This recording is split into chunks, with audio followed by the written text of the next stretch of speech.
வணக்கம் நண்பர்களே. இன்று நாம பேச போற கதை சாதாரண கதை கிடையாது. இது ஒரு ரகசியம், இது ஒரு எச்சரிக்கை, இது ஒரு உண்மை.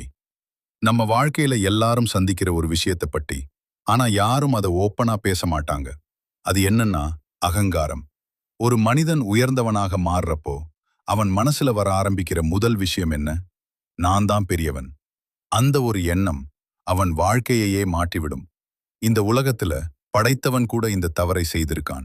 ஆம், நம்ம எல்லாருக்கும் தெரிஞ்ச கடவுள் பிரம்மா கூட ஒரு நாள் அவருக்குள் ஒரு எண்ணம் வந்தது.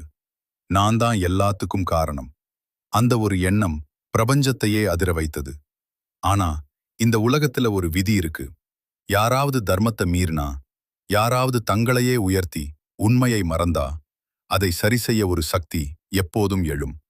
அது யாரு தெரியுமா? சிவன். சிவன். அவர் அமைதியின் உருவம். அவர் தியானத்தின் உச்சம். ஆனா அவர் கோபம் வந்தா அது அழிவை மட்டும் தராது. அது சரியானதை மீண்டும் நிறுவும். ஒரு நாள் பிரம்மா சொன்ன வார்த்தைகள் சிவனின் காதுகளுக்கு சென்றடைந்தது. அந்த நேரத்தில் சிவன் கண்களை திறந்தார். அவர் சிரிச்சார். ஆனா அது சாதாரண சிரிப்பு இல்ல. அது ஒரு தீர்ப்பின் ஆரம்பம். அவர் மெதுவாக சொன்னார், அகங்காரம் அழிவின் முதல் படி. அந்த ஸ்பிளிட் செகண்ட்ல சிவனின் புருவத்திலிருந்து ஒரு தீப்பொறி பாய்ந்தது. அது ஒரு ஒளி அல்ல, அது ஒரு சக்தி. அது ஒரு உருவம் எடுக்க ஆரம்பிச்சது. மெல்ல. அந்த உருவம் கருமையானது. கண்களில் தீ, உடம்பு முழுக்க சக்தி, கையில் ஆயுதம், கழுத்தில் மண்டைகள். அது யாரு தெரியுமா? காலபைரவர். காலபைரவர். அவர் ஒரு கடவுள் மட்டும் இல்ல. அவர் காலம், அவர் நியாயம், அவர் தண்டனை. நம்ம வாழ்க்கையில நம்ம தவறு செய்தா யாரும் பார்க்கலன்னு நினைக்கலாம். ஆனா காலம் பார்த்து கொண்டே இருக்கும். அந்த காலத்தோட உருவம்தான் காலபைரவர்.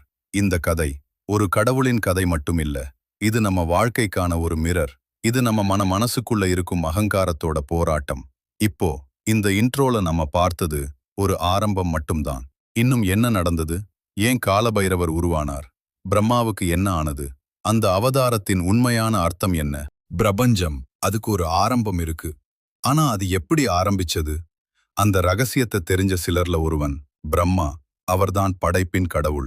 உயிர்களை உருவாக்குபவர், உலகங்களை படைப்பவர், விதிகளை அமைப்பவர். ஆரம்பத்தில் பிரம்மா மிகவும் தாழ்மையானவர். அவர் ஒவ்வொரு உயிரையும் படைக்கும்போது அவர் மனசுல ஒரே எண்ணம், இது எல்லாம் பரம்பொருளின் அருள். ஆனா காலம் போக போக அவர் படைத்த உலகம் பெரிதாக ஆரம்பிச்சது.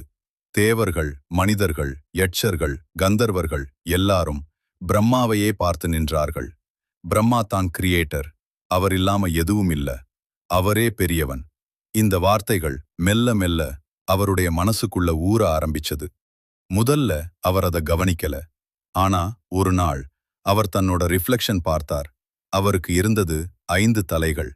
அந்த 5 தலைகள் 4 திசைகளையும் பார்க்க, ஒன்று மேல நோக்கி, அது அறிவின் சின்னம். ஆனா அதே நேரத்தில் அது எல்லாம் தெரியும் என்ற உணர்ச்சியையும் கொடுத்தது. அந்த நாளிலிருந்து ஒரு மாற்றம் ஆரம்பிச்சது. ஒரு தேவர் வந்து கேட்டார், பிரம்மா, இந்த உலகத்துக்கு காரணம் யார்? பிரம்மா சிரிச்சார். முன்னாடி இருந்த பிரம்மா சொல்வார், அது பரம்பொருள். ஆனா இப்போ அவர் சொன்னார், நான் தான். அந்த ஒரு வார்த்தை பிரபஞ்சத்தில் ஒரு அதிர்வை ஏற்படுத்தியது.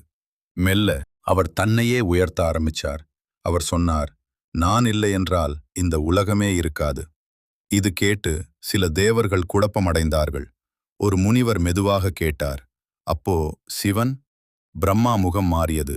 அவர் சொன்னார், சிவன்? அவர் யார்? அந்த வார்த்தை மிகவும் ஆபத்தானது. ஏனெனில் சிவன் படைப்புக்கும் அழிவுக்கும் அப்பாற்பட்டவர். அவர் நேரம் கூட கட்டுப்படுத்த முடியாத சக்தி. ஆனா அகங்காரம் உண்மையை மறைக்கிறது. பிரம்மா தொடர்ந்தார், நான் தான் ஆரம்பம், நான் தான் முடிவு. அந்த நேரத்தில் அவரது 5வது தலை மேல நோக்கி இருந்தது. அது பேச ஆரம்பிச்சது. நீதான் பரம்பொருள். அது ஒரு இன்னர் வாய்ஸ். அது ஒரு உண்மை அல்ல. அது அகங்காரத்தின் குரல். இப்போ பிரம்மா தன்னையே வணங்க ஆரம்பித்தார். அவர் யாகங்கள் செய்தார். ஆனா அவர் யாருக்காக செய்தார்? தன்னுக்கா? அவர் உருவாக்கிய உலகம் இப்போ அவரை வணங்க ஆரம்பிச்சது. ஆனா ஒரு விஷயம் அவருக்கு தெரியாது. இந்த யூனிவர்ஸ்ல யாராவது நான் தான் பெரியவன் என்று சொன்னால் அதை சோதிக்க ஒரு சக்தி வரும். அந்த சக்தி இப்போ அமைதியாக பார்த்து கொண்டிருந்தது. சிவன். சிவன் எதையும் உடனே ரியாக்ட் பண்ண மாட்டார். ஆனா எல்லாத்தையும் கவனிப்பார். பிரம்மாவின் அகங்காரம் இப்போ உச்சிக்கே போய் சேர்ந்தது. அடுத்தது என்ன ஆகும்? யார் இதை நிறுத்தப் போகிறார்கள்? இந்த அகங்காரத்துக்கு என்ன முடிவு? அதுதான் காலபைரவரின் அவதாரத்துக்கு காரணம். சிவனின் கோபம் மற்றும் காலபைரவர் அவதாரம். அமைதி அது ஒரு சக்தி. ஆனா அந்த அமைதி உடையும் போது அது பிரபஞ்சத்தையே மாற்றும். அந்த அமைதியின் மையத்தில் தியானத்தில் இருந்தார் சிவன். கண்கள் மூடியே இருந்தது. உடல் அசையவே இல்லை. மூச்சு கூட காற்றோடு கலந்தது. அவர் தியானம் நேரத்தையும் தாண்டியது. ஆனா அந்த நேரத்தில் ஒரு அலை, ஒரு அதிர்வு அவரை அடைந்தது. அது ஒரு சத்தம் இல்லை, அது ஒரு எண்ணம். நான் தான் பெரியவன். அந்த எண்ணம் பிரம்மாவின் அகங்கார குரல். சிவன் மெதுவாக கண்களை திறந்தார். அவர் கோபம் வெளியில் தெரியாது. ஆனா உள்ளே ஒரு அலை எழுந்தது. அவர் சிரித்தார். ஆனா அந்த சிரிப்பு ஒரு வார்னிங். அவர் மெதுவாக சொன்னார், அகங்காரம் அறிவை கூட கண்மூடச் செய்கிறது. சிவன் எழுந்தார். அவர் நிற்கும் தருணம் காலம் இட்செல்ஃப் நின்றது போல. தேவர்கள், முனிவர்கள் அனைவரும் ஒரு விஷயத்தை உணர்ந்தார்கள். ஏதோ பெரியது நடக்கப் போகிறது. சிவன் பிரம்மாவை நோக்கி பார்த்தார். அந்த பார்வை ஒரு தீர்ப்பு, ஒரு கேள்வி, ஒரு எச்சரிக்கை. அவர் கேட்டார், பிரம்மா, நீ சொன்னது உண்மையா? பிரம்மா இன்னும் அகங்காரத்தில் சிரித்தார். அவர் சொன்னார், ஆம், நான் தான் ஆரம்பம், நான் தான் முடிவு. அந்த நொடியில் பிரபஞ்சம் இட்செல்ஃப் அதிர்ந்தது. சிவன் கண்கள் மாறின. அமைதி அம்புக்குறி, கோபம் சாந்தம், அம்புக்குறி சக்தி. அவர் மெதுவாக சொன்னார், அப்போ உன் அகங்காரத்துக்கு நான் பதில் தருகிறேன். அந்த ஸ்பிளிட் செகண்ட்ல சிவனின் புருவம் நடுங்கியது. அதிலிருந்து ஒரு தீப்பொறி வெளிவந்தது. அது ஒரு ஃபயர் அல்ல, அது ஒரு சக்தி, அது ஒரு தீர்ப்பு. அந்த தீப்பொறி மெல்ல ஒரு உருவம் எடுக்க ஆரம்பிச்சது. முதலில் இருள், பிறகு ஒரு கண் திறந்தது. அந்த கண் சிவப்பாக எரிந்தது. மெல்ல அந்த உருவம் முழுமையாக தெரிந்தது. கருமையான உடல் முடி காற்றில் பறக்கிறது. கண்களில் கோபம், கையில் திரிசூலம், கழுத்தில் மண்டைகள். அவர் அருகில் ஒரு நாய். அவர்தான் காலபைரவர். காலபைரவர் சிவனை நோக்கி வணங்கினார். சிவன் சொன்னார், போ, அகங்காரத்தை அழி. அந்த ஒரு கட்டளை பிரபஞ்சத்தின் சட்டமாக மாறியது. காலபைரவர் மெதுவாக திரும்பினார். அவர் நடக்க ஆரம்பித்தார். ஒவ்வொரு அடியும் நிலம் அதிர்ந்தது.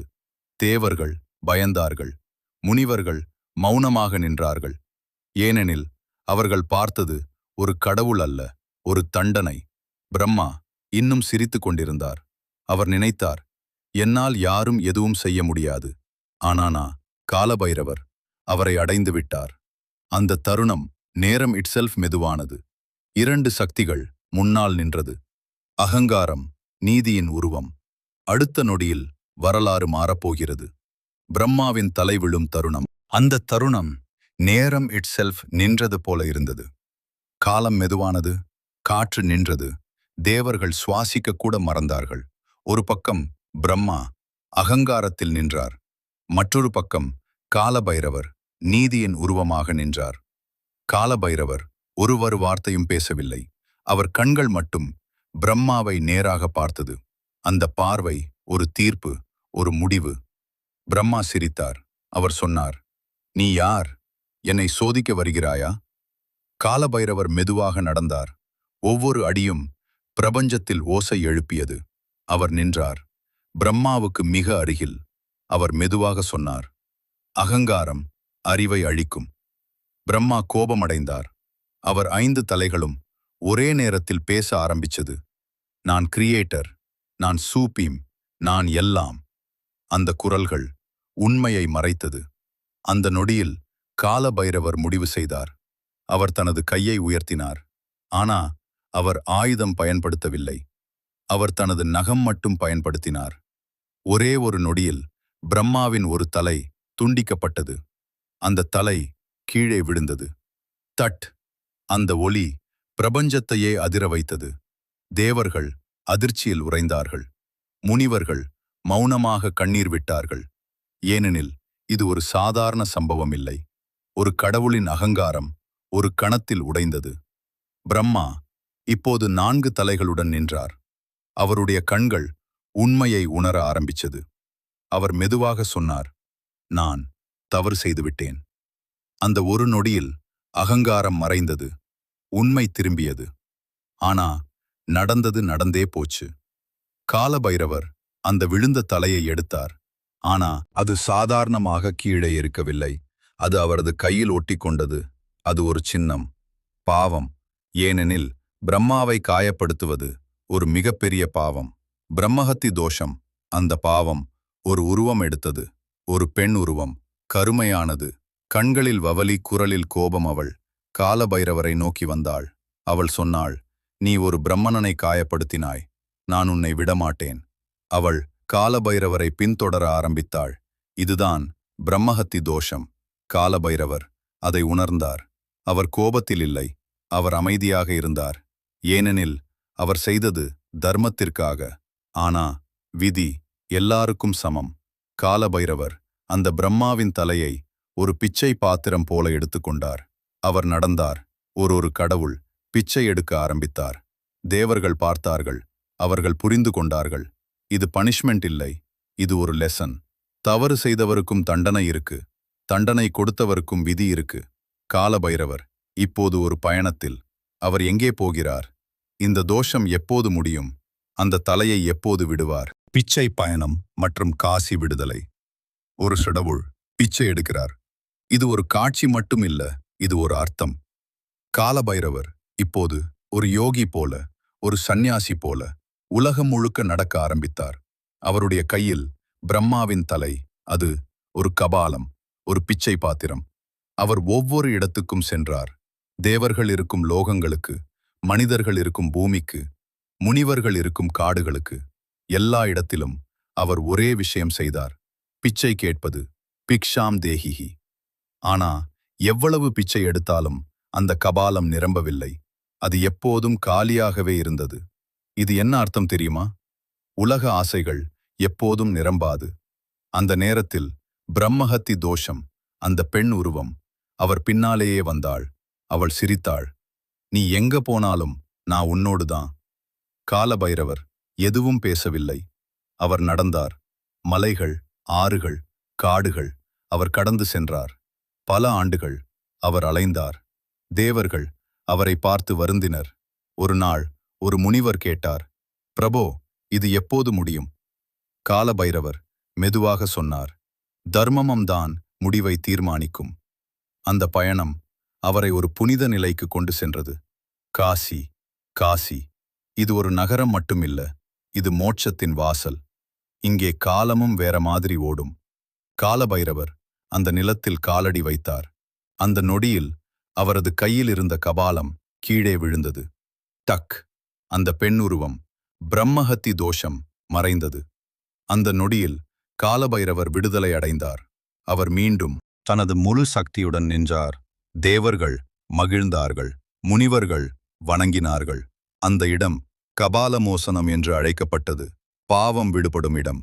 அந்த நாளிலிருந்து காலபைரவர் காசியின் காவலரானார், நேரத்தை காக்கும் தெய்வமானார், தவறு செய்தவர்களை திருத்தும் சக்தியானார். அவர் பெயர் மட்டுமில்ல, அவர் ஒரு உண்மை. காலம். இப்போ இந்த கதையின் உண்மையான அர்த்தம், அகங்காரம் வந்தால் அது அழிவை தரும். தர்மம் எப்போதும் ஜெயிக்கும். காலம் எல்லாரையும் சமமாக நடத்தும். நம்ம வாழ்க்கையிலும் காலபைரவர் இருக்கிறார்.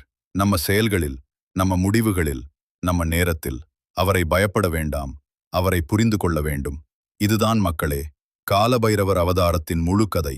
இந்த கதை உங்களுக்கு பிடிச்சிருந்தா இன்னும் சிவபுராண கதைகள் கேட்கணும்னா சொல்லுங்க. நம்ம அடுத்த வீடியோல இன்னும் ஒரு ஆழமான ரகசியத்துடன் சந்திப்போம்.